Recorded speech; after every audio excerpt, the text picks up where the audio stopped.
Sheikh Hamdan bin Mohammed bin Rashid Al Maktoum യുഎഇയുടെ ഉപപ്രധാനമന്ത്രിയും പ്രതിരോധ മന്ത്രിയുമായി ചുമതലയേറ്റിട്ട് ഒരാണ്ട്. കഴിഞ്ഞ വർഷം ജൂലൈ 18-നായിരുന്നു സുപ്രധാന പദവിയിൽ ദുബായ് കിരീടാവകാശി അധികാരമേറ്റത്. ആദ്യ വർഷത്തിൽ തന്നെ യുഎഇയുടെ പ്രതിരോധ മേഖലയിൽ സുപ്രധാന മാറ്റങ്ങൾക്ക് തുടക്കം കുറിക്കാനും ഇന്ത്യ അടക്കമുള്ള രാജ്യങ്ങൾ സന്ദർശിച്ച് അന്താരാഷ്ട്ര തലത്തിൽ യുഎഇയുടെ മുഖമാകാനും അദ്ദേഹത്തിന് സാധിച്ചു. മന്ത്രാലയത്തിന്റെ എല്ലാ രംഗങ്ങളെയും അതിവേഗത്തിൽ പഠിച്ചെടുത്ത അദ്ദേഹം രാജ്യത്തിന്റെ അതിർത്തിയിലെ സൈനികരുടെ പ്രവർത്തനങ്ങൾ നേരിട്ട് കാണാനും അവരുമായി സംവദിക്കാനും സമയം കണ്ടെത്തി. റമദാനിൽ ഹത്ത അതിർത്തിയിലെ സേനാംഗങ്ങൾക്കൊപ്പം നോമ്പു തുറക്കാനും അദ്ദേഹം എത്തി.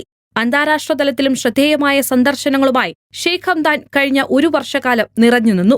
India, Qatar, Oman, Uzbekistan, Kuwait എന്നീ രാജ്യങ്ങൾ ഔദ്യോഗികമായി സന്ദർശിച്ചവയിൽ ഉൾപ്പെടും. ഇന്ത്യയുടെ ഔദ്യോഗിക ക്ഷണം സ്വീകരിച്ച് നടന്ന സന്ദർശനം ഇരു രാജ്യങ്ങൾക്കുമിടയിലെ നയതന്ത്ര സഹകരണ രംഗത്തെ ഊഷ്മളതയെ അടയാളപ്പെടുത്തുന്നതായിരുന്നു.